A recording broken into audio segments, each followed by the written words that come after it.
Deloitte MCQ job solution টেস্টের যে প্রোগ্রামটা চালু করা হয়েছে এটার আমরা আজকে দ্বিতীয় প্রশ্ন নিয়ে আলোচনা করব। ফ্রি জব সলিউশন 2 নামে এটা বলা হচ্ছে। এখানে আলোচনা করা হবে বাংলাদেশ পল্লী উন্নয়ন বোর্ড পাহাড়ের উপজেলা পল্লী উন্নয়ন কর্মকর্তা 2013 সালের যে প্রশ্নটা হয়েছিল পরীক্ষার জন্য এটা নিয়ে আলোচনা করব। তো মজার বিষয় হলো এখানে মাত্র 50টা প্রশ্ন আছে। তো আমরা চাইলে গণিত সহ বা অন্যান্য যে বিষয়গুলো রয়েছে সেগুলো সম্পর্কে সামান্য হলেও ব্যাখ্যা দিয়ে আলোচনা করতে পারবো।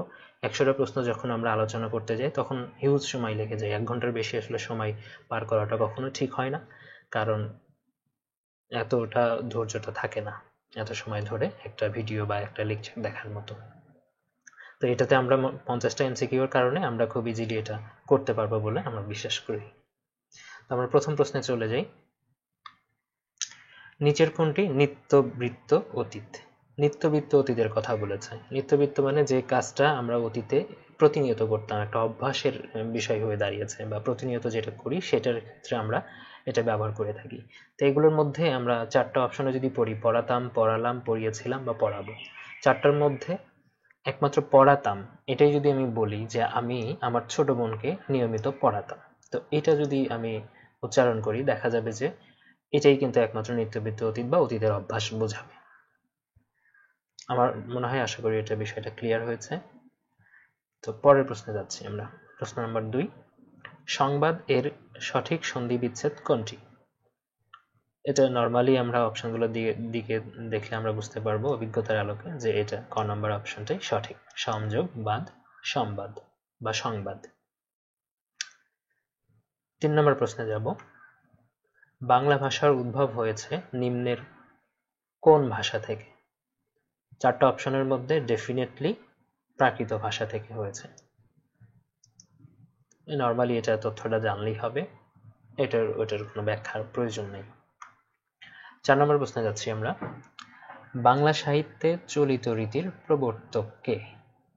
আমরা চলিত রীতির প্রবর্তকের কথা যখনই আসে আমরা একটা রাইটারের নামই ইম্পর্টেন্ট, সেটা হচ্ছে প্রমোদ চৌধুরী। চলিত রীতির ক্ষেত্রে ইনার অবদানই সবচেয়ে বেশি বাংলা সাহিত্যের ক্ষেত্রে, এবং তিনি প্রবর্তকও। প্রমোদ চৌধুরী, এটা দেখবেন। আর একটা অপশন কিন্তু ঘ নম্বরে আছে, প্রমথনাথ বসু। হুট করে দেখি দাগাই দিবেন না, একটু টাইম নেবেন, কারণ দুইটা কাছাকাছি মনে হয়, অনেক সময় চোখের ভুলের কারণে আনসারটা ভুল হতে পারে। পরের প্রশ্নে যাচ্ছি আমরা। 5 নম্বর প্রশ্নে বলা আছে বাংলা ব্যাকরণের নিয়ম অনুসারে কোন পদ ছাড়া বাক্য গঠন করা যায় না? কোন পদ ছাড়া একদমই বাক্য গঠন করা যাবে না এমন কোন পদ রয়েছে এই টোটাল 5টা পদের মধ্যে? সেটা হচ্ছে ক্রিয়াপদ। মানে একটা বাক্যের মধ্যে যদি ভার্ব না থাকে তাহলে এটা বাক্য, সেটা বাক্য হিসেবে পরিগণিত হবে না, সেটা বাক্য গঠন করতে পারবে না ক্রিয়াপদ ছাড়া। অন্য যে কোনো কিছু ছাড়া বাক্য হতে পারে, কিন্তু ক্রিয়াপদ ছাড়া বাক্য হবে না। আপনি যদি নর্মালি বলেন যে কর, খেল, বল, এটা কিন্তু একটা বাক্য, কিন্তু ন্যাচারালি যদি মা বলেন, মা কখনো বাক্য হতে পারে না। কখনো এটা বাক্য, বল, এটা কখনো বাক্য হতে পারে না। যে বিশেষ্য থাকলেও দেখা যাবে যে বিশেষ্য দিয়ে, শুধু বিশেষ্য দিয়ে বাক্য হতে পারবে না। জাস্ট যদি ক্রিয়াপদ থাকে, ক্রিয়াপদ দিয়ে কিন্তু বাক্য করা সম্ভব। যেমন খেল, বল, চল, তো এই সবগুলো যদি আমরা বলি প্রত্যেকটাই কিন্তু বাক্য। একটা অর্থ দিয়ে একটা বাক্য হচ্ছে, তার মানে ক্রিয়াপদ ছাড়া কখনোই বাক্য গঠন করা সম্ভব নয়। পরেরটাতে যাব আমরা। কোকিল শব্দের সমার্থক লিখুন। এখানে লিখুন কথা বলা আছে, আর এখানে অপশন হিসেবে দেয়া আছে, তার মধ্যে দুটো অপশনই সঠিক। এটা বসন্ত দুধ এবং পিক, দুটোই কোকিলের সমার্থক শব্দ। পরের প্রশ্নে যাচ্ছি আমরা। 7 নম্বর প্রশ্ন। কোন সময়কে বাংলা সাহিত্যের অন্ধকার যুগ বলা হয়? বাংলা সাহিত্যের যুগ বিভাগটা খুবই গুরুত্বপূর্ণ। প্রত্যেকটা যুগ বিভাগ আপনাকে ভালোভাবে জানতে হবে, প্রাচীনকাল থেকে শুরু করে একদম আধুনিক যুগ পর্যন্ত। তার মধ্যে প্রাচীনকাল যদি আমরা চিন্তা করি, যে 650 সাল থেকে 1200 সাল পর্যন্ত, আর তারপরে 1201 থেকে 1350 এটা অন্ধকার যুগ বলা হচ্ছে, বা মধ্যযুগের শুরু হলো 1200 সাল থেকে 1800 সাল পর্যন্ত মধ্যযুগ বলা হচ্ছে, আর 1800 সালের পর থেকে আধুনিক যুগ বলা হচ্ছে। তার মধ্যে এই মধ্যযুগের প্রথম অংশ যেটা 1201 থেকে 1350, এটা হচ্ছে বাংলা সাহিত্যের আধুনিক যুগ। ওকে, আমরা পরের প্রশ্নে চলে যাচ্ছি। বাংলা সাহিত্যের আদি নিদর্শন কোনটি? এটা হচ্ছে চর্যাপদ। অলওয়েজ যখন বাংলা সাহিত্যের আদি নিদর্শনের কথা বলবে তখন হবে চর্যাপদ। আর গতদিনের একটা প্রশ্নে আমরা পড়েছি যে মধ্যযুগের আদি নিদর্শন বা প্রথম লেখনী কোনটা, সেটা ছিল শ্রীকৃষ্ণ কীর্তন। তো এটা খুব দেখে একটু উত্তর দিবেন। যখন মধ্যযুগের কথাটা থাকবে তখন একটু কনফিউশন তৈরি হতে পারে, কিন্তু বাংলা সাহিত্যের আদি যুগ বা প্রাচীন কালের আদি নিদর্শন, প্রথম নিদর্শন, সেটা হচ্ছে চর্যাপদ। 9 নম্বর প্রশ্নে আমরা যাচ্ছি। বাংলা ব্যাকরণের কোন অংশে কারক সম্পর্কে আলোচনা করা হয়? কারক, কারক, বিভক্তি, এই জিনিসগুলো আলোচনা করা হয় সাধারণত রূপতত্ত্ব বা শব্দতত্ত্বে। তো রূপতত্ত্বের অন্য নাম হচ্ছে শব্দতত্ত্ব, এটা মনে রাখবেন। মরফোলজি বা রূপতত্ত্ব বা শব্দতত্ত্ব। তো শব্দ রিলেটেড যে বিষয়গুলো থাকে সবগুলোই মোটামুটি রূপতত্ত্ব বা শব্দতত্ত্বে আলোচনা করা হয়। তো রূপতত্ত্ব যখনই পড়বেন সেখানে যেন শব্দতত্ত্ব এই কথাটার মাথায় আসে, সবসময় যেন এটা মাথায় থাকে। তো কারক, বিভক্তি, তারপরে আমরা জানি লিঙ্গ যেগুলো থাকে, সংখ্যাবাচক শব্দ, বচন, এই সবগুলোই রূপতত্ত্বের মধ্যেই আলোচনার মধ্যে পড়বে। এগুলোও কিন্তু পরীক্ষাতে আসতে পারে, একটু খেয়াল রাখবেন কোন তত্ত্বের কোনটা আলোচ্য বিষয়, সেগুলো একটু দেখে নেওয়ার চেষ্টা করবেন। পরের প্রশ্নে যাচ্ছি। আনারস শব্দটি কোন ভাষা থেকে এসেছে? এই প্রশ্ন আমরা বহুবার পড়ে এসেছি। এটা হচ্ছে পর্তুগিজ ভাষা থেকে। নবম দশম শ্রেণীর বইটাতে যেটা দেওয়া আছে, পর্তুগিজ শব্দের একটা উদাহরণগুলোই দেয়া আছে সবগুলো। যেমন এখানে বলা আছে পর্তুগিজ শব্দ আনারস, আলপিন, আলমারি, গির্জা, গুদাম, চাবি, পাউরুটি, পাদ্রি, বালতি। এই প্রত্যেকটা পর্তুগিজ শব্দই আপনাকে জানতে হবে, প্রত্যেকটাই গুরুত্বপূর্ণ। কোন পরীক্ষায় কোনটা আসবে এটা বলা যায় না। নবম দশম শ্রেণীর বইয়ে যেহেতু সবগুলো উদাহরণ দেয়া আছে, আপনি চেষ্টা করবেন সবগুলো উদাহরণই যেন মাথায় থাকে। কয়েকবার এখনই পড়ে ফেলেন, ভিডিওটা পজ করে কয়েকবার এখনই পড়ে ফেলেন, দেখবেন যে এটা ভুলবেন না। 11 নম্বরে আমরা যাচ্ছি। ঘেটুপুত্র কমলা চলচ্চিত্রের পরিচালককে? এই সিনেমাটা দেখতে পারেন আপনারা। এটার পরিচালক হচ্ছে হুমায়ুন আহমেদ। ঘেটুপুত্র কমলা সহ অন্যান্য যতগুলা রয়েছে মুক্তিযুদ্ধ ভিত্তিক কিছু চলচ্চিত্র রয়েছে তার হুমায়ুন আহমেদের, এগুলো খুবই গুরুত্বপূর্ণ। এটা খুব ভালোভাবে পড়বেন যখন দেখবেন। এইটা দেখার পরে আপনি পরবর্তী সময়ে হুমায়ুন আহমেদের যে সংকলনটা, এটা বাংলা সাহিত্যের বইটা খুলে আপনারা দেখতে পারেন, তার কি কি বই রয়েছে, তার কি কি চলচ্চিত্র রয়েছে, সবগুলো দেখে নেবেন। যেহেতু ইম্পর্টেন্ট রাইটার, যতবার আপনি দেখবেন ততবার আপনার মনে থাকবে ভালোভাবে এটা। 12 নম্বর প্রশ্নে যাচ্ছি আমরা। বাংলা সাহিত্যের প্রথম সার্থক উপন্যাস কোনটি? এই সার্থক উপন্যাস কোনটি বাংলা সাহিত্যের? এখন প্রথম উপন্যাস কোনটা, সার্থক উপন্যাস কোনটা, সার্থক রোমান্টিক উপন্যাস কোনটা, এগুলো কিন্তু পরীক্ষায় আসে। প্রথম উপন্যাস আপনারা অলরেডি জানেন, আলালের ঘরের দুলাল। এটা কিন্তু সার্থক না, সেটা হচ্ছে ক নম্বরের অপশন। যদি প্রথম উপন্যাসের কথা বলা থাকে, আলালের ঘরের দুলাল হবে অ্যান্সার। যেহেতু সার্থক উপন্যাসের কথা বলা রয়েছে, সেটা অবশ্যই দুর্গেশ নন্দিনী। এটা কার লেখা আপনারা জানেন, বঙ্কিমচন্দ্র চট্টোপাধ্যায়ের লেখা। তো এটা মনে রাখবেন। পরের প্রশ্নে আমরা যাচ্ছি। কোন বানানটি শুদ্ধ? তো এখানে একটা বানানেরই 4টা রূপ দিয়েছে আদ্যক্ষর। এর ঘ নম্বর অপশনে যেটা রয়েছে সেটাই এর সঠিক বানান। এটা নিয়ে তেমন কিছু বলার নেই, জাস্ট দেখবেন কোনটা সঠিক বানান, এটা জানলেই হবে। 14 নম্বর প্রশ্নে আমরা যাব। Choose the correct analogy of colour spectrum. এটা দুটো কথা বলা আছে যে কালার স্পেকট্রামের কারেক্ট অ্যানালজি কোনটা হবে। যেমন আমরা জানি যে স্পেকট্রাম মানে হচ্ছে রংধনু বা বর্ণালী। বর্ণালীর মধ্যে অনেকগুলো কালার থাকে, এটা আমরা জানি। তার মানে এখানে এই কালারটা নিয়ে অনেকগুলো কালার নিয়ে একটা বর্ণালী তৈরি হয় বা স্পেকট্রাম, মানে অনেক কালার নিয়ে একটা স্পেকট্রাম তৈরি হয়। তো এর মধ্যে যতগুলো আমরা দেখতে পাচ্ছি তার মধ্যে খ নম্বর অপশনে যদি অনেকগুলো সাউন্ডের কথা বলি, অনেকগুলো শব্দ মিলে একটা শব্দ তরঙ্গ তৈরি করে। এখানে ওয়েভস মানে আপনি ঢেউ বা তরঙ্গ বলতে পারেন। এখানে সবচেয়ে বেটার হয় যে ওয়েভস মানে এখানে তরঙ্গ, শব্দ সৃষ্টির যে কারণ, যে তরঙ্গ, সেটা আপনি ধরতে পারেন যে অনেকগুলো সাউন্ড মিলে একটা ওয়েভ শব্দ তরঙ্গ তৈরি করে। ওকে, আমরা পরের প্রশ্নে যাই। 15 নম্বর প্রশ্ন বলা আছে অ্যান্টোনিম অফ ফেমাস। আমরা জানি ফেমাস মানে কি বিখ্যাত, এটা আমরা জানি। আর এখানে অপশনের মধ্যে যেটা রয়েছে অবস্কিউর। অবস্কিউর মানে হচ্ছে অখ্যাত বা অস্পষ্ট। অস্পষ্ট অর্থে এটা বেশি ব্যবহার করা হয় অবস্কিউর।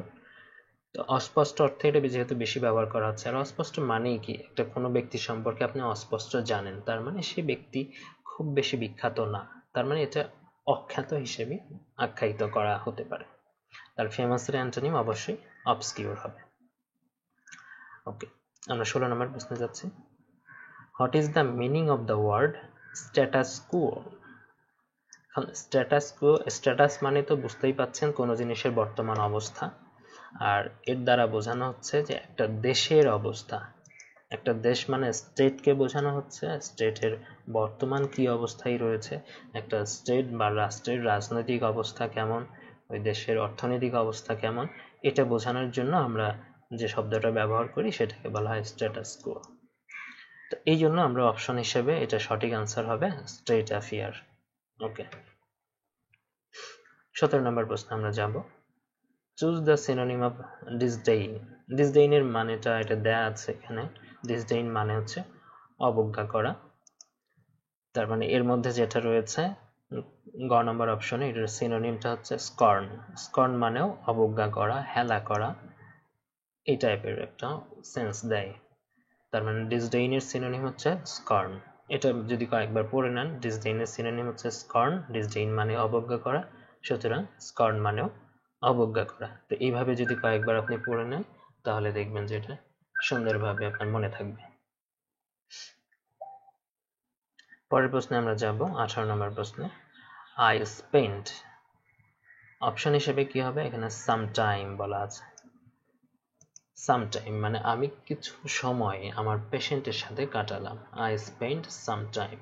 তো এখানে সাম টাইম বলা আছে মানে কিছু সময় অর্থে এটা ব্যবহার করা হয়েছে। অন্যগুলোর মানে কিন্তু ঠিক না, যেমন সামটাইমস এটার কোনো যথাযথ ব্যবহার নাই, এটা একটা ভুল ওয়ার্ড। সাম টাইম মানে হচ্ছে মাঝে মাঝে, এই টাইপ অর্থে বোঝানো হয়েছে। আর এই এখানে সাম টাইম আলাদা আলাদা যখন অংশ থাকবে, টাইম সাম মানে কিছু সময়, অপশন হিসেবে গ নাম্বারটা কারেক্ট। কিছু সময় অর্থে আমরা সাম টাইম, মাঝখানে আলাদা অংশ থাকবে, একসাথে থাকবে না, তখন হবে I spent some time with the patient. আমি আমার পেশেন্ট বা রোগীর সাথে কিছু সময় কাটালাম। 19 নম্বর প্রশ্নে যাচ্ছি আমরা। এটা একটু মনে রাখার বিষয়, এটা একটা ভালো একটা নিয়ম। I don't mind dash with the cooking, but I am not going to wash the dishes. আমি মানে রান্না করতে কোনো মাইন্ড করব না, রান্না করতে কিছু আমি মনে করব না, কিন্তু আমি ডিশ ধুইতে পারবো না, থালা বাসন এগুলো আমি ধুইতে পারবো না, এটা বোঝাচ্ছে।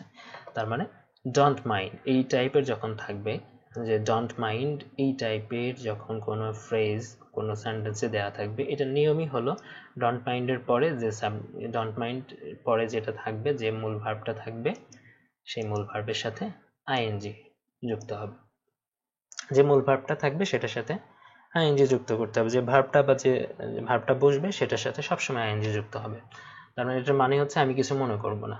I don't mind helping with the cooking, এর মানে হচ্ছে আমি রান্না করতে কোনো কিছু মনে করব না, কিন্তু আমি ডিশ ধুইতে পারবো না, ব্যাপারটা এরকম বোঝাচ্ছে।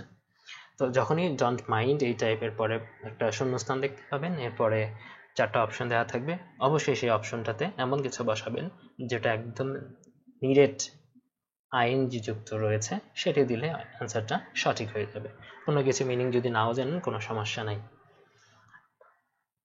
20 নম্বরে যাচ্ছি আমরা। Many scientist are still hoping dash life on another planet. Still hoping মানে কি এখনো আশা করছে এবং সামনেও করবে, মানে এটা কিন্তু একটা সেন্স দিচ্ছে। কিরকম সেন্স? ভবিষ্যতের একটা সেন্স দিচ্ছে, যে এখনো করছে এবং করতেই থাকবে এরকম একটা সেন্স বোঝায়। যখন এরকম সেন্স বোঝাবে তখন হবে, দেখেন এরকম সেন্স যদি বোঝাই যে করছে এবং সামনেও করতে থাকবে, তার মানে এটা কখনোই পাস্ট সেন্স মানে সেন্সে কখনোই হবে না, এর মধ্যে যদি প্রথমটা দেখি ক নম্বরে এটাও পাস্ট মানে টেন্সে আছে, আর গ নম্বরের ক্ষেত্রে যদি দেখি এটাও কিন্তু পাস্ট টেন্সেই আছে। তো এটা নিয়ে মানে এটা হচ্ছে না, ক আর গ নম্বর কোনোভাবেই হচ্ছে না। এখন খ আর ঘর মধ্যে সমস্যা হতে পারে।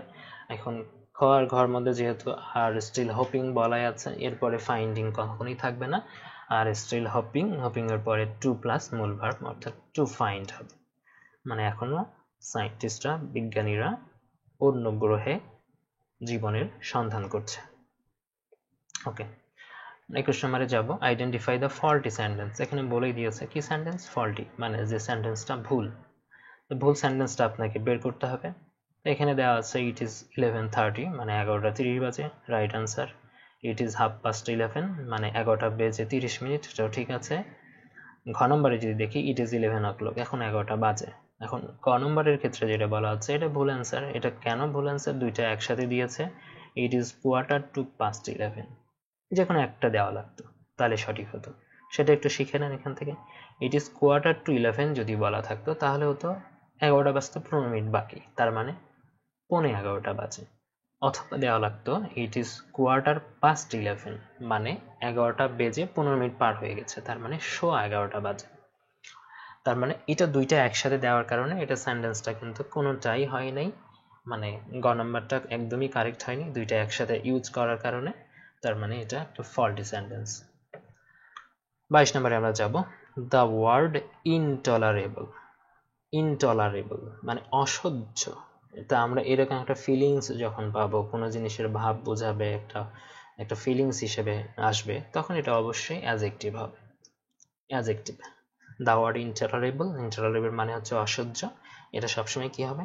অ্যাডজেক্টিভ হবে, এটা মাথায় রাখবেন। 23 নম্বরে যাব আমরা, আই নেভার ইন্টারফেয়ার, আমি কখনোই নাক গলাতে যাব না, অনধিকার চর্চা করতে যাব না। ইন্টারফেয়ার মানে আমরা বাংলায় যদি বলি নাক গলানো। আমি কখনোই নাক গলাতে যাব না, কার সাথে? উইথ, অবশ্যই পার্সনের সাথে যখন হবে উইথ হবে। With my grown up child, Mrs Chowdhury said, I never interfere, আমি কখনোই আমার বাড়ন্ত বাচ্চা যারা রয়েছে, যারা বড় হচ্ছে আমার সন্তান, তাদের ব্যাপারে কোনো কিছুতে ইন্টারফেয়ার করতে যাব না বা অনধিকার চর্চা করতে যাব না, এটা মিসেস চৌধুরী বলেছে। তো আমরা পরের প্রশ্নে যাচ্ছি, এটা বুঝতেই পারছেন খুব ইজি একটা প্রশ্ন ছিল। তারপরে যাচ্ছি 24 নম্বর প্রশ্নে, they have placed their support for our case, মানে আমাদের কেসের জন্য তারা সহযোগিতা করবে, এই সহযোগিতা করার জন্য তারা অঙ্গীকার করেছে। প্লেসড মানে হচ্ছে কি? অঙ্গীকার করা, প্রতিজ্ঞা করা বা প্রতিশ্রুতি দেয়া, এটা বুঝবেন প্লেসড। তার মানে they have placed their support for our case, আমাদের এই কেসের জন্য, আমাদের এই কেসের জন্য তারা যে সাপোর্ট দিবে তার জন্য সাপোর্টের অঙ্গীকার করেছে। ইজি আছে, যদি মিনিংটা জানা থাকে আপনি ইজিলি এটা পারবেন।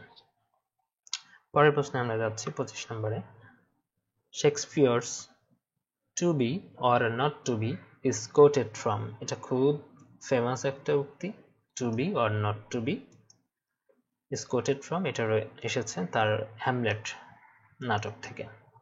হ্যামলেট নামক যে ড্রামা ছিল এখান থেকে এটা কোট করা হয়েছে। এটা বহুবার পড়েছেন আশা করি, এটা ভুল হওয়ার কথা না আপনাদের।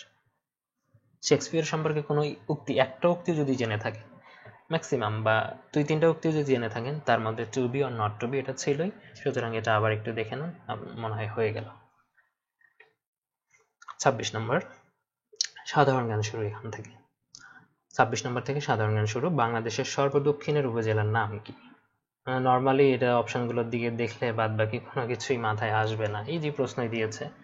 আমরা জানি টেকনাফ থেকে তেঁতুলিয়া, সর্বদক্ষিণে টেকনাফ, সর্ব উত্তরে তেঁতুলিয়া, এটা জানি আমরা। ইজিলি পারবেন, সবাই পারবে আশা করি। 27 নম্বরে বলা হচ্ছে বাংলাদেশের জাতীয় খেলা কোনটি? আমরা বাংলাদেশের জাতীয় খেলা যে কাবাডি বা হাডুডু নামে এটা পরিচিত করা হয় না বইয়ে, এটা যেভাবে দেয়া আছে কাবাডিটাই আনসার। 28 নম্বরে বলা আছে আন্তর্জাতিক অপরাধ আদালতের সদর দপ্তর কোথায়? এটা হচ্ছে দ্য হেগে অবস্থিত, নেদারল্যান্ডের হেগে অবস্থিত। তো আন্তর্জাতিক অপরাধ আদালত যে শুধু এটারই সদর দপ্তর যে হেগে তা না, আর একটা মনে রাখবেন, সেটা হচ্ছে জাতিসংঘের যে বিচারালয় রয়েছে, সেই বিচারালয়েরও সদর দপ্তর কিন্তু এই দ্য হেগে। আন্তর্জাতিক অপরাধ আদালত বা জাতিসংঘের যে বিচারালয় রয়েছে সেটারও সদর দপ্তর কোথায়? হেগে। 28-এর পরে এবার 29-এ যাচ্ছি। কম্পিউটার থেকে কম্পিউটারে তথ্য আদান প্রদানের প্রযুক্তিকে কি বলা হয়? এই যে কাজই করেন না কেন কম্পিউটার থেকে কম্পিউটার, এটা ইন্টারনেট বলা হচ্ছে, অন্য কোনো প্রযুক্তি না। ইন্টারনেট মানেই আমরা যে কাজটা করছি, আমরা কোনো কিছু জিনিস সার্চ করলে আমরা যে জিনিসটা পাচ্ছি, নিশ্চয়ই এটা অন্য কারো ইন্টারনেটে অন্য কারো কম্পিউটারে এটা সেভ করা ছিল, আমরা সার্চ দেওয়ার কারণে আমি সেই জিনিসগুলো লিঙ্কের মাধ্যমে পেয়ে যাচ্ছি। তো এটা পুরো সিস্টেমটাকেই বলা হয় ইন্টারনেট। 30 নম্বরে আমরা যাচ্ছি। এই প্রশ্নটা আমরা গত দিনের প্রশ্নেও মানে জব সলিউশন 1-এর প্রশ্নেও আমরা এটা পেয়েছিলাম, মানে রিপিটেড হলো এবার। বাংলাদেশের সংবিধান রচনা কমিটির একমাত্র মহিলা সদস্য, উনি একমাত্রই ছিলেন বেগম রাজিয়া বানু। অন্য কোনো নাম বানুর সাথে বানুর পরিবর্তে অন্য কিছু থাকলে কনফিউজড হবেন না, অপশন যেন এটাই মনে থাকে, এটা সতর্ক করলাম। এটা কিন্তু থাকে এরকম কনফিউজড করে দেওয়ার মতো করে অপশন দেয়া থাকে। 31 নম্বরে যাব আমরা। কোন জেলা তুলা চাষের জন্য বেশি উপযোগী? এই অপশনগুলোর মধ্যে যশোর তুলা চাষের মধ্যে জন্য সবচেয়ে বেশি উপযোগী। এটা বাংলাদেশের কৃষি সম্পদের মধ্যে যদি পড়েন, এক এক জেলা এক এক জিনিস উৎপাদনের জন্য উপযোগী বা বেশি উৎপাদিত হয়, তার মধ্যে তুলাটার জন্য হচ্ছে যশোর। বাদবাকিগুলো আপনারা দেখে নেওয়ার চেষ্টা করবেন, বা যখন পড়বেন তখন এটা খেয়াল রেখে পড়বেন যে আমাকে এটা ভালোভাবে পড়তে হবে যখন এই টপিক পড়তে যাবেন। পরের প্রশ্নে যাচ্ছি আমরা। সার্কের সচিবালয় কোথায় অবস্থিত? সচিবালয় অবস্থিত নেপালের রাজধানী কাঠমান্ডুতে। এটা মনে রাখবেন যে কাঠমান্ডু যে সচিবালয় অবস্থিত সেটা কোথায় অবস্থিত? আবার নেপালের রাজধানী কাঠমান্ডু।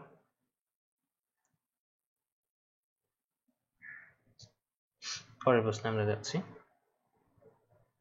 শাপলা চত্বরের স্থপতি কে? শাপলা চত্বরের স্থপতি কে? তো দোয়েল চত্বর, শাপলা চত্বর, এটা ঢাকাতে অবস্থিত, এগুলো মতিঝিলে রয়েছে। তো এই দুইটারই কিন্তু স্থপতি কে? সরি, আজিজুল জলিল পাশা। স্থপতি আজিজুল জলিল পাশা। শাপলা চত্বর বা দোয়েল চত্বরের স্থপতি দুইটাই মনে রাখবেন, আজিজুল জলিল পাশা। 34 নম্বর প্রশ্নে যাচ্ছি আমরা। রাশিয়ার মুদ্রার নাম কি? রাশিয়ার মুদ্রার নাম রুবল। এটা আন্তর্জাতিক বিষয়াবলী থেকে প্রশ্নটা এসেছে, এটা মনে রাখবেন, এর গুরুত্বপূর্ণ তথ্য। রাশিয়ার মুদ্রার নাম রুবল। তারপর 35 নম্বর প্রশ্ন, এটা 2013 সালে যেহেতু প্রশ্ন এসেছিল, বারাক ওবামা মার্কিন যুক্তরাষ্ট্রের কততম প্রেসিডেন্ট? তো এটা এখন আর গুরুত্বপূর্ণ না, এটা আর আসবে না। জো বাইডেন কততম, বা পরবর্তী যখন আপনি পরীক্ষা দিবেন, যে সালে যখন পরীক্ষা দিবেন সেই সালের সময় যিনি প্রেসিডেন্ট থাকবেন তিনি কততম সেটা জানলেই আপনার চলবে। 34 নম্বরে বলা আছে 3 বিঘা করিডোরের আয়তন কত? ক নম্বরে যে অপশনটা দেওয়া রয়েছে, 3 বিঘা করিডোর নিয়ে ভারতের সাথে সমস্যা কিন্তু মিটে গেছে। তো করিডোরের আয়তন, এটা পরীক্ষায় তখন গুরুত্বপূর্ণ ছিল, এখন এটা খুব কমই আসার সম্ভাবনা কমই। তারপরে পরিমাণটা জেনে রাখবেন যে 178 গুণন 85 মিটার। 178 গুণন 85 মিটার। 37 নম্বর প্রশ্নে আমরা যাচ্ছি। মুক্তিযুদ্ধের সময় বাংলাদেশকে কয়টি সেক্টরে ভাগ করা হয়েছিল? এই প্রশ্নটা একটু দুইভাবেই পড়বেন। সেক্টরে ভাগ করা হয়েছিল সেটা 11টা, এটা আপনারা জানেন। আর সাবসেক্টরে কতগুলো ছিল? সাবসেক্টর ছিল 64টা। এটা মনে রাখার জন্য টেকনিক মনে রাখতে হবে যে বাংলাদেশের বর্তমান জেলা 64টা, তো সেই হিসেবে মুক্তিযুদ্ধের সময় সাবসেক্টরও ছিল 64টা, এটা মনে রাখার জন্য। কিন্তু এটার সাথে এটার কোনো সম্পর্ক নাই, জাস্ট মনে রাখার ট্রিক্সের জন্য এটা বললাম। 38 নম্বর প্রশ্নে আমরা যাচ্ছি। এটা কিন্তু ম্যাথ শুরু এখান থেকে। এই ম্যাথের দেখেন ব্যাখ্যাটা আমি এখানে লিখি নাই, কিন্তু ব্যাখ্যাটা না লেখার একটা কারণ আছে, এটা মুখে মুখেই যে হবে এই জন্য ব্যাখ্যাটা লিখিনি। আমি বলে দিব, আপনারা পরে মিলাবেন। এই টাইপের ম্যাথ যখনই থাকবে তখনই সেইভাবেই ক্যালকুলেশন করবেন, খুব ইজিলি, কোনো রকম ম্যাথ ক্যালকুলেশন খাতায় না করে মুখে মুখেই হয়ে যাবে। তো এখন এটা যখন থাকবে, এরকম প্রশ্ন যখন থাকবে, একটি ঘোড়ার গাড়ির সামনের চাকার পরিধি 2 মিটার এবং পেছনের চাকার পরিধি 3 মিটার। সামনের চাকা বলা আছে, পেছনের চাকা বলা আছে। তো ডেফিনেটলি সামনের চাকার পরিধি কম, মানে ছোট হবে। পেছনের চাকার পরিধি 3 মিটার, মানে এটা চাকাটা বড় হবে। তো কমপক্ষে কত দূরত্ব অতিক্রম করলে সামনের চাকা অপেক্ষা 10 বার বেশি ঘুরবে?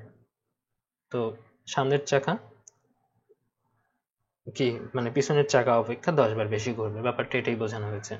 কতবার, কত দূরত্ব অতিক্রম করবে। এটা মনে রাখার শর্টকাট টেকনিকটা হলো, এখানে যে গুলো দেয়া আছে সংখ্যাগুলো 2, 3 আর 10 এগুলো গুণন করে দিবেন, আর কোনো কাজ নেই আপনার, অ্যান্সার হয়ে গেল। 2, 3 মানে 6, 6 সাথে 10 গুণন করলে 60, অ্যান্সার হলো 60 মিটার। তো এই টাইপের যতগুলো ম্যাথ থাকবে সবগুলো কিন্তু সেম ভাবেই হবে।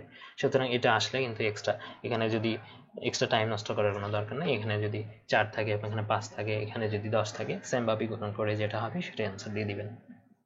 তো এটা নিয়ে কিন্তু খুব বেশি সময় নষ্ট করবেন না। 39 নম্বর প্রশ্নে বলা আছে, এটাও ব্যাখ্যা আমি লিখি নাই কেন, মুখে মুখে হিসাব হবে। একটি বড় বাক্সের মধ্যে 4টি বাক্স আছে এবং তার প্রত্যেকটির ভেতরে আবার 4টা করে ছোট বাক্স রয়েছে। মোট বাক্সের সংখ্যা কত, এটা চেয়েছে।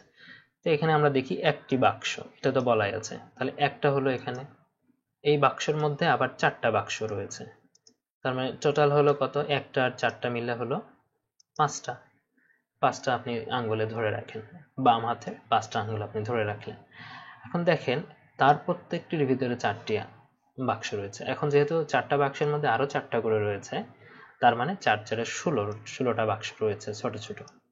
তার মানে টোটালটা হলো কত, এখানে 16টা হলো, যেহেতু প্রত্যেকটার মধ্যে 4টা করে রয়েছে, এখানে 16টা হলো আর আগের 5টা, তাহলে 16 আর 5টা মিলে হয়ে গেল কতগুলো, 21টা। তো মুখে মুখে হিসাব হয়ে গেল। পরের প্রশ্নে আমরা যাচ্ছি, এটার আমরা ব্যাখ্যাটা লিখে দিয়েছি এখানে, তো এটা বুঝাইও দিচ্ছি যে স্থির পানিতে একটি নৌকার গতিবেগ 7 কিলোমিটার। স্থির পানিতে বলা আছে নৌকার বেগটা দেয়া আছে, তো নৌকাটির স্রোতের অনুকূলে 33 কিলোমিটার পথ যেতে 3 ঘন্টা সময় লাগে। এটা নর্মালি আমরা যদি মনে করি যে আপনি 3 ঘন্টায় গেলেন 33 কিলোমিটার, তার মানে 1 ঘন্টায় যাবেন কত, 11 কিলোমিটার, নর্মাল হিসাব মুখেই আসবে। তো ফিরে আসার সময় নৌকাটির কত ঘন্টা সময় লাগবে, এটা সময়টা চেয়েছে। তো আমরা জানি স্রোতের অনুকূলের সময় একটা বিষয়, স্রোতের প্রতিকূলের সময়।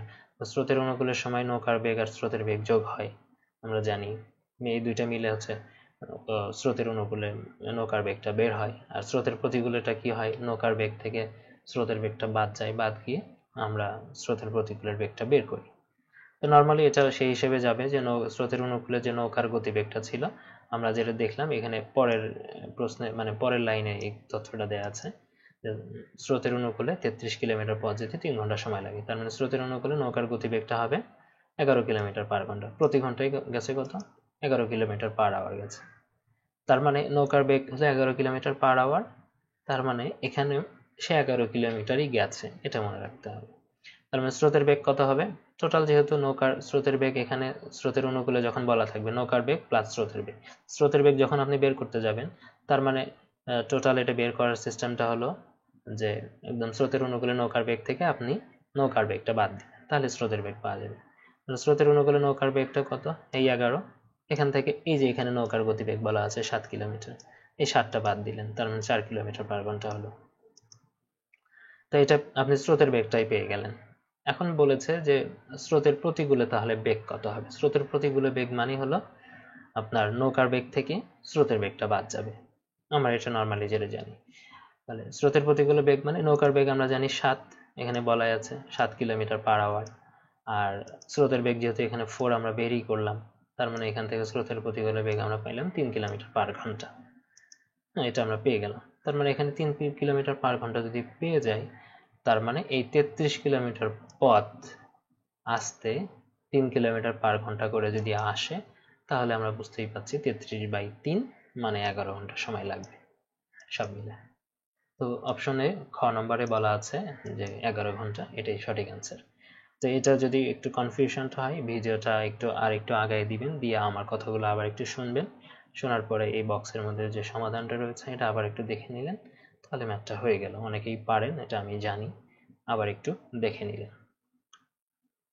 41 নম্বরে বলা আছে, এটার ব্যাখ্যাটাও এখানে আমি সাইডে দিই নেই, কারণ এটা মুখে মুখে করা সম্ভব, বা মুখে আমি বলে দিলেই আপনারা খাতায় করতে পারবেন। সুদের হার 6.50% হলে 1000 টাকা জমা দিয়ে 6 বছর পরে সুদে আসলে কত টাকা পাওয়া যাবে। এখানে একটা কথা বলেছে, সুদে আসলে কত টাকা পাওয়া যাবে। আপনি সুদে আসলে কত টাকা পাওয়া যাবে এটা বের করার চেয়ে বেশি জরুরিটা হচ্ছে আপনার আসল মানে সুদটা বের করা। আপনি সুদ কত পাইলেন সেটা আগে বের করেন। তো সুদ বের করা যদি হয় তাহলে কিন্তু আসলটা যদি আপনি এই আসল বলাই আছে 1000 টাকা, এই আসলটা যদি আপনি যোগ করে দেন তাহলে সুদ আসলের টাকাটা আপনি পেয়ে যাবেন। তো সুদ বের করার সিস্টেমটা হলো, সুদ বের করার সময় মনে রাখবেন যে সুদ যখন আপনি বের করবেন তখন বাদবাকি যতগুলো সংখ্যা আছে সবগুলো গুণন করবেন, গুণন করে 100 দ্বারা ভাগ করবেন। মানে সুদ আপনি বের করার সিস্টেমটা হলো সুদ সমান সবগুলোই গুণন, সব গুণন ডিভাইডেড বাই 100, এটা মনে রাখবেন। সুদ সমান সব গুণন ডিভাইডেড বাই 100। সব গুণন বলতে বোঝাচ্ছে কি 6.50 এটা গুণন করতে হবে, 1000 এটা গুণন করতে হবে, 6 এটাও গুণন করতে হবে। এই সব গুণন করে যদি 100 দ্বারা আপনি ভাগ করেন তাহলে আপনি পাবেন 390 টাকা। সুদ পাইলেন।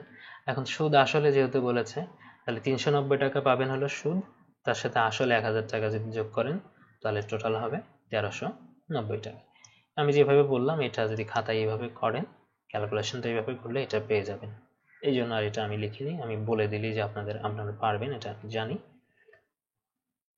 সমস্যা হলে ভিডিওটা আর একটু টেনে আগে থেকে আবার দেখা শুরু করবেন। 42 নম্বর প্রশ্নে যাচ্ছি আমরা। এটা অনেক ইজি। একটি পাত্রে দুধ ও পানির অনুপাত 5:2 বা 5:2। যদি পানি অপেক্ষা দুধের পরিমাণ 6 লিটার বেশি থাকে, তো অবশ্যই তো এখানে বলেই দিয়েছে একটা বিষয় যে দুধ ও পানির অনুপাত যে 5 আর 2, যেখানে দুধ থাকবে 5 সেখানে পানি থাকবে 2, তার মানে অবশ্যই দুধের পরিমাণটা বেশি থাকবে। যদি পানি অপেক্ষা দুধের পরিমাণ 6 লিটার বেশি, এখানে বলে দিয়েছে তাদের পার্থক্যটা হলো কত, 6 লিটার। অপেক্ষা বেশি হওয়া মানে কি তাদের পার্থক্য, পার্থক্য কাদের হবে কিভাবে আমরা বের করব, বড়টা থেকে আমরা সবসময় ছোটটা বিয়োগ করব, তার মানে এই 5-এর মধ্যে থেকে আমরা 2 বিয়োগ করব। ব্যাপারটা হচ্ছে এরকম। তাহলে পানির পরিমাণটা কত আমরা জানি, পানির পরিমাণ চেয়েছে এখানে।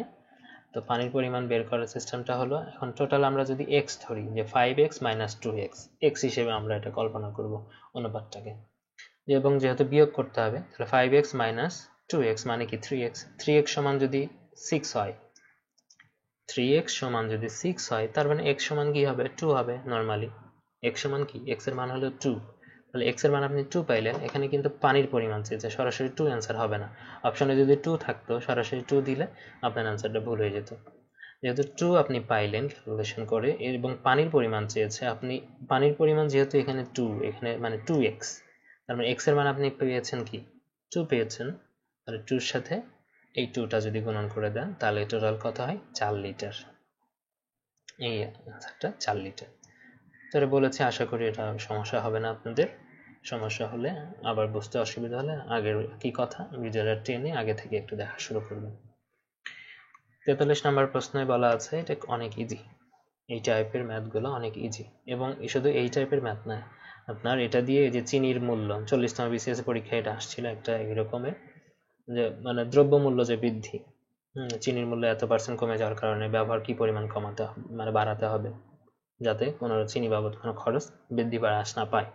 এই টাইপের প্রশ্নও কিন্তু একইভাবেই হয়, আমি যেভাবে বলবো এখন সেই জিনিসগুলো একইভাবেই করবেন ওই ম্যাথগুলো। তো এখানে দেখেন একটা সংখ্যাই দেয়া আছে, একটা সংখ্যাই এখানে দেয়া আছে। তো একটা সংখ্যা যখন দেয়া থাকবে এবং একটার সাথে আর একটা কম্পেয়ার করার কথা বলা থাকবে, এখানে বলা আছে ক এর বেতন অপেক্ষা শতকরা 35 টাকা বেশি হলে ক এর বেতন অপেক্ষা কত টাকা কম, এই কথাটা বলা আছে। ক এর বেতনটা খ এর বেতন অপেক্ষা 35 টাকা বেশি। এখানের দিকে খেয়াল করবেন, এখানে যদি বেশি কথা বলা থাকে তাহলে প্লাস হবে, এটা মনে রাখবেন। প্রথমেই যদি বেশির কথা বলা থাকে প্লাস হবে, এই লজিকটা একটা মনে রাখেন। যদি কমের কথা বলা থাকে তাহলে হবে মাইনাস। তাহলে প্লাস কার সাথে হবে মাইনাস কার সাথে হবে এটা একটু বুঝি এখন। এটা একটাই সংখ্যা দেওয়া আছে 35, আমার কাজ হবে 100 গুণন 35 উপরে লিখব, 100 গুণন 35 উপরে লিখব, আর নিচে থাকবে আমাদের 100 যোগ 35। এই যে যোগটা দিলাম, যে এখানে যোগ 35 হলো বেশি থাকার কারণে, বেশির কারণে যোগ দিলাম। এখানে যদি কম থাকতো তাহলে 100 - 35 দিতাম, তাহলে তো ক্যালকুলেশন করে যেটা হতো সেটাই আনসার। এখানে যেহেতু প্লাস দেওয়া আছে, আমাদের বেশি দেওয়া আছে এই জন্য প্লাস, তার মানে উপরে হবে 100 গুণন 35 আর নিচে হবে 100 যোগ 35, তার মানে যে সংখ্যাটাই থাকবে এটা উপরে 100 দ্বারা গুণন করতে হবে আর নিচে ভাগ দিয়ে 100 এর সাথে যোগ করতে হবে বা বিয়োগ করতে হবে। বেশি হলে যোগ করতে হবে আর কম হলে বিয়োগ করতে হবে। এই জিনিসটা একটু বোঝার চেষ্টা করবেন নিজে নিজেই। ক্যালকুলেশন করে যে মানটা আসবে সেটা হলো 25.93 টাকা। এই মানটাই আসবে। 44 নম্বর প্রশ্নে যাচ্ছি আমরা। কোনো পরীক্ষার্থী 80% গণিতে এবং 70% বাংলায় পাশ করলো। পাশের কথা বলা আছে এখানে। উভয় বিষয়ে পাশ করলে 60%। আবার এখানে পাশের কথাই বলা আছে 60%। তাহলে উভয় বিষয়ে শতকরা ফেল কত করলো, শেষে কিন্তু ফেল চাইল। তাহলে এটা আমাদের কি বের করতে, মানে প্রথমে কি করতে হবে, যেহেতু উভয় বিষয়ে পাশের কথা বলছে 60%, মানে দুইটা মিলে কমন আছে 60%। তার মানে আমাকে শুরুতে শুধু গণিতে কত পার্সেন্ট পাস করলো, 80% টোটালে গণিতে পাস করছে। তার মানে শুধু গণিতে পাস করছে, 80-র মধ্যে থেকে 60 বাদ দেন, তাহলে কি 20%। তাহলে বাংলায় পাস করছে কত, 70-এর মধ্যে থেকে 60 বাদ দেন, কত, 10%। তার মানে 20% গণিতে শুধু, 10% শুধু বাংলায়। তাহলে 20 আর 10-এ 30 হয়ে গেল। আর তাহলে টোটাল দুইটা মিলেই পাস করছে হলে 60। তার মানে 30 আর 60-এ কত, 90%। তার মানে সব মিলায়ে পাস হলো 90%। তার মানে ডেফিনেটলি ফেল করলো কত পার্সেন্ট, 10%। কথাটা আবার বলি, যেহেতু এখানে উভয় বিষয়ে পাশের কথা বলা আছে 60%, মানে কমনের কথা বলেছে এটা। তার মানে 80-র মধ্যে থেকে কমনটা বাদ দিবেন, তার মানে 20% শুধু গণিতে পাস করে। আবার 70-এর মধ্যে থেকে 60 বাদ দিবেন, 10% শুধু বাংলায় পাস করে। তাহলে 20 আর 10-এ 30 হলো। আর উভয় বিষয়ে পাস করলে হলো 60%। তার মানে 20, 10 আর 60, মানে সব, মানে একদম সর্বসাকুল্যে পাস হলো কত, 90%। তার মানে এখন ফেল থাকলো কারা, ওই 10% ফেল থাকলো। তার মানে অ্যান্সারটা হবে 10%। 45 নম্বর প্রশ্নে যাচ্ছি আমরা। এটা মজার, এটা শর্টকাট টেকনিকটা দেয়াই আছে এখানে। একটি আয়তাকার ক্ষেত্রের দৈর্ঘ্য 20% বৃদ্ধি এবং প্রস্থ 20% হ্রাস পেলে ক্ষেত্রফলের শতকরা কত পরিবর্তন হবে। এই ম্যাথ দিয়ে শুধু আয়তক্ষেত্রের যে ক্ষেত্রফল এটা হয় তা না, বর্গক্ষেত্রেরও হয়, বৃত্তেরও হয়। তারপরে কোনো ব্যক্তির বেতন বৃদ্ধি পায় প্রথমে, পরে বেতন হ্রাস পায়। আবার কোনো দ্রব্যমূল্যের প্রথমে বৃদ্ধি পায় বা হ্রাস পায়, বা প্রথমে বাড়লো বা কমলো, হট এভার যেটাই হোক না কেন, মানে দুইটা জিনিসের দুইটাই বৃদ্ধি হোক বা দুইটাই হ্রাস হোক, একটা বৃদ্ধি একটা হ্রাস হোক, যেটাই হোক না কেন, সবটার ক্ষেত্রে একই সিস্টেম।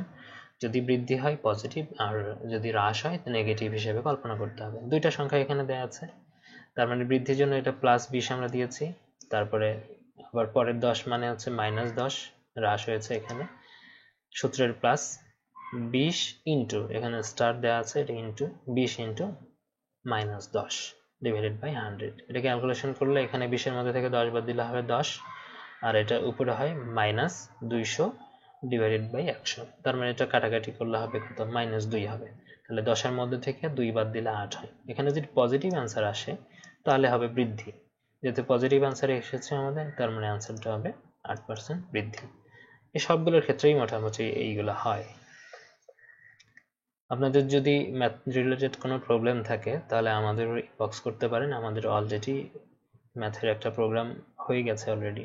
আপনাদের চাহিদা থাকলে আমরা সেকেন্ড ব্যাচও শুরু করতে পারি, সেটাতে আপনারা চাইলে জয়েন করতে পারেন। তারপরে 46 নম্বরে বলা আছে, সুষম বহুভুজের একটি অন্তঃকোণের পরিমাণ 135 ডিগ্রি হলে এর বাহুর সংখ্যা কত। আচ্ছা, এই প্রসঙ্গে একটা বলে রাখি যে আপনারা অলরেডি অবগত আছেন যে আমাদের মোটামুটি বিসিএস প্রিলি, রিটেন সহ বিসিএস লং কোর্স বিভিন্ন ছোট ছোট টপিকে আমরা একটা বড় সাবজেক্ট শেষ করে ফেলি। মোটামুটি 1.5-2 মাস সময় নিয়ে একটা সাবজেক্ট পড়ি মোটামুটি ভালোভাবে শেষ করার জন্য। ব্যাংকেরও প্রোগ্রামও চালু আছে আমাদের।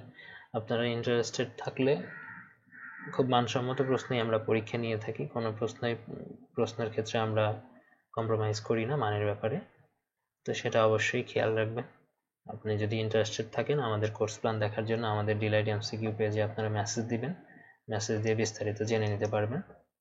যে কোনো সময় আপনি এই ভিডিওটা দেখেন না কেন বা যে কোনো প্রয়োজনে যখনই দেখেন না কেন আমাদের পেজে অবশ্যই যোগাযোগ করবেন। আপনারা যে কোনো চাকরি পরীক্ষার প্রিপারেশন নিতে আপনাদের হেল্প করা হবে। তো সুষম বহুভুজের একটি অন্তঃকোণের পরিমাণ 135 ডিগ্রি হলে এর বাহুর সংখ্যা কত। এখানে অ্যান্সার দেওয়া আছে 8। এখানে মনে রাখবেন যে বাহুর সংখ্যা বের করার একটা সিস্টেম আছে। সুষম বহুভুজের ক্ষেত্রে বাহুর সংখ্যা যখন আপনি বের করবেন, এর সিস্টেমটা হলো আপনাকে অন্তঃকোণ দিয়ে না, আপনাকে বের করতে হবে বহিকোণ দিয়ে। বহিকোণ দিয়ে আপনাকে বের করতে হবে, 360 ডিগ্রি ভাগ বহিকোণ, এটা আপনার সিস্টেম। এখানে যেহেতু অন্তঃকোণের মান দেওয়া আছে, আমরা জানি অন্তঃকোণ আর বহিকোণ মিলা হয় হচ্ছে 180 ডিগ্রি। যেহেতু অন্তঃকোণের মানের কথা বলা আছে 135 ডিগ্রি, তার মানে বহিকোণের মান হবে 180-র মধ্যে থেকে 135 যদি বাদ দেন হবে কত? 45 ডিগ্রি। আর বাহুর সংখ্যা বের করার সিস্টেমটা হলো 360 ভাগ বহিকোণ। তাহলে 360 এই যে এখানে দিয়েছি, আর যেহেতু বহিকোণ 45 ডিগ্রি হলো, 360কে 45 দ্বারা যদি আমরা ভাগ করি তাহলে আমরা আনসার পাবো 8। তার মানে এখানে বাহুর সংখ্যাও 8। ওকে, আমরা 47 নম্বর প্রশ্নে যাচ্ছি। log 2 পাওয়ার 8 log 2 8 সমান কত? এটা নরমালি জানি যে 2 এর উপরে যদি আমরা কিউব করি তাহলে 8 পাই। তো নরমালি এখানে আমরা বুঝতে পারছি আনসারটা কত হবে? 3 হবে। যে 2 এর পাওয়ার যদি আমরা কিউব করি, 2 এর পাওয়ার 3 দেওয়া হলে বা 2 কিউব যদি করি তাহলে আমরা 8 পাই। তো এটা ন্যাচারালি এখান থেকে ইজিলি আপনার ক্যালকুলেশন আপনি পেয়ে যাবেন, আনসারটা হবে 3। 48 নম্বরে বলা আছে, এখানে প্রশ্নটা ভুল আছে। এখানে যে জিনিসটা চেয়েছে দেখেন, এখানে বলেছে a square plus 1 divided by a square সমান 51 হয়, তবে a plus 1 divided by a এর মান কত? সরি, তো এখানে প্রশ্নটা ভুল দেওয়া আছে, এখানে হবে হচ্ছে মাইনাস। এখানে যদি মাইনাস হতো, এখানে অপশন হিসেবে যেটা দেয়া আছে অপশনগুলোর মধ্যে খ নাম্বারটা সঠিক হতো। কেন হতো এটা? এটা নরমালি আমরা এখানে দেখেন দেখিয়ে দিয়েছি, এখানে a square divided by a square সমান 51, পুরো a স্কয়ার প্লাস b স্কয়ারের সূত্র দেয়া আছে এবং দিয়ে এটা ডিটেইলসে করে দেয়া আছে, করে দিয়ে আমরা শেষে দেখলাম এখানে মাইনাস দিয়ে যদি আমরা পাইতাম ম্যাথটাকে তাহলে সঠিক অ্যান্সার আমরা পাইতাম। তো এখানে যেহেতু নাই, অপশনটা প্রশ্নটা ভুল আছে আর কি, তো এখানে যদি মাইনাস থাকতো এই জায়গাটাতে তাহলে কিন্তু অ্যান্সারটা সঠিক হতো। ওকে, দু একটা ভুল এরকম থাকবে, সব প্রশ্নই টাইপিং মিস্টেক কিছু না কিছু থাকে, এগুলো নিয়ে অরিড হওয়ার কোনো ব্যাপার নাই, আপনি সঠিক জিনিসটা শিখলেই হবে। 49 নম্বর প্রশ্নে আমরা যাব। এখানে এটা খুবই ইজি, fx সমান x এর উপরে square plus kx square minus 6x minus 9, এটা বলা আছে k এর মান কত হলে f3 এর মান 0 হবে। k এর মান কত হলে f3 এর মান 0 হবে। তো এখানে ডেফিনেটলি এটা করার একটা সিস্টেমটা হলো k এর মানটা এখানে চেয়েছে kx স্কয়ার থেকে k এর মানটা এখানে চেয়েছে। তো করার সিস্টেমটা হলো, আপনি এই যে f3 এর কথা বলা আছে, f3 সমান 0 যেহেতু হবে এটা বলা আছে এখানে, আপনার কাজটা হলো এখানে এই যে fx এটা আপনাকে কল্পনা করতে হবে f3। তো f3 যদি কল্পনা করেন x এর জায়গাগুলোতে 3 বসবে। এখন যে যে জায়গায় x আছে সেই জায়গাগুলোতে 3 বসায় দিয়ে গুণন করে ক্যালকুলেশন করবেন। ক্যালকুলেশন করে যদি দেখেন যে মানটা কত, মানে এটা সমান 0 আসবে। তো 0 আসলে যদি দেখেন যে এটা সমান একপাশে 0 লিখবেন, যেহেতু এটা সমান 0 বলা আছে, এটা মান সমান 0 লিখবেন। 0 লিখলে আপনি ক্যালকুলেশন করে শুধু k এর মানটা এক্সট্রা থাকবে, এই k এর মানটাও তখন মানটা ক্যালকুলেশন করলে 0ই আসবে, এক্সট্রা করে আর এখানে দেখানো হয়নি। যেভাবে বললাম যে এখানে x এর মান 3 বসাবেন, এখানে 3 বসাবেন, এখানে 3 বসাবেন, -9 ইকুয়াল টু 0 লিখবেন। দেওয়ার পরে তারপরে যে মানগুলো থাকলো সেগুলো ক্যালকুলেশন করবেন, করে এই পাশে হিসাব করবেন, হিসাব করলে দেখবেন যে সব মাইনাস হয়ে গিয়ে k এর মানটাও একসময় 0 পাচ্ছেন। অ্যান্সারটা ঘ নম্বরে হবে 0। 50 নম্বরে যাচ্ছে। আমরা মোটামুটি সবগুলো ম্যাথ বা সবগুলো প্রশ্নের আমরা ব্যাখ্যা দিয়ে আমরা আলোচনা করার চেষ্টা করলাম। শেষের যে প্রশ্নটা রয়েছে আমরা ম্যাথের, যেহেতু আমাদের প্রশ্ন সংখ্যা কম এই জন্য আমরা একটু সময় বেশি নিয়ে করলাম, আপনাদের উপকার হবে আশা করি। সবচেয়ে বড় কথা যে আপনাদের যদি উপকার হয় মনে, যে এই ভিডিওটা অবশ্যই দেখবেন, নিজেদের বন্ধু বান্ধবদের মধ্যে শেয়ার করবেন, নিজের প্রোফাইলেও রেখে দিবেন। আর আপনি যদি ফেসবুকে দেখেন আমাদের পেজে, তাহলে অবশ্যই এটাতে লাইক কমেন্ট অবশ্যই দিবেন। এটা দিলে হয় কি আমাদের অনুপ্রেরণা থাকবে, আপনাদের জন্য এইটা কন্টিনিউ রাখতে পারবো আমরা, ফিডব্যাকটা আমরা ভালো পেলে।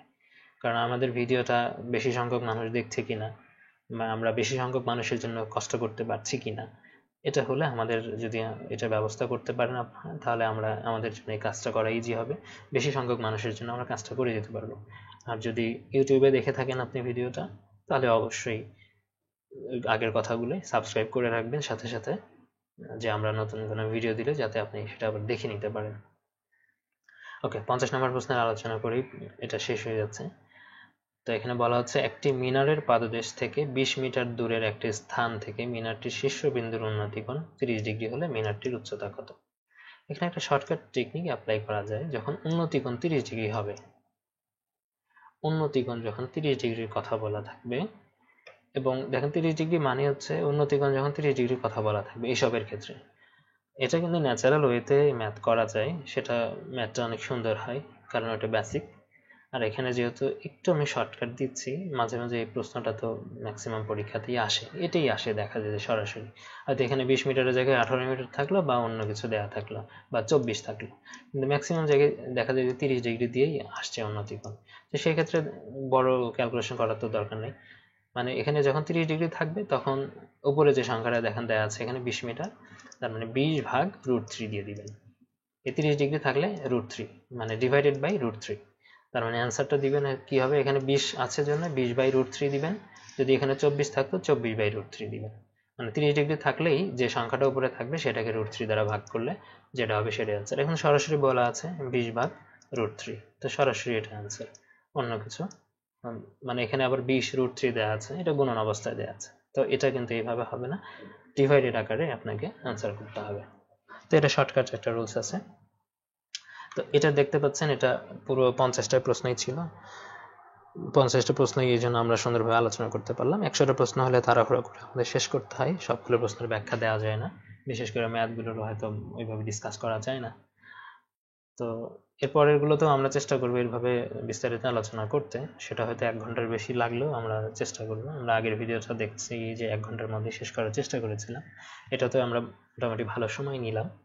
সামনের ভিডিওগুলোতে পরবর্তী আমরা জব সলিউশন 3 আসবে আগামী দিন ইনশাল্লাহ, তো সেটা আপনারা পেয়ে যাবেন। সেটা পাওয়ার জন্য অবশ্যই পেজের সাথে থাকবেন, আর ইউটিউবে থাকলে সাবস্ক্রাইব করে বেল বাটন রাখবেন। আর চাকরি পরীক্ষা রিলেটেড যে কোনো কোর্সের জন্য আমাদের পেজে মেসেজ দিয়ে আপনার নির্ধারিত প্যাকেজ পারচেস করে পরীক্ষা দিবেন, অবশ্যই নিয়মিত পরীক্ষা দিবেন। আর কোনো জিজ্ঞাসা থাকলে আমাদের ইনবক্স করবেন অবশ্যই। তো আপনাদের শুভকামনা জানিয়ে আজকের মতো এখানেই শেষ করছি। খোদা হাফেজ, আসসালামু আলাইকুম।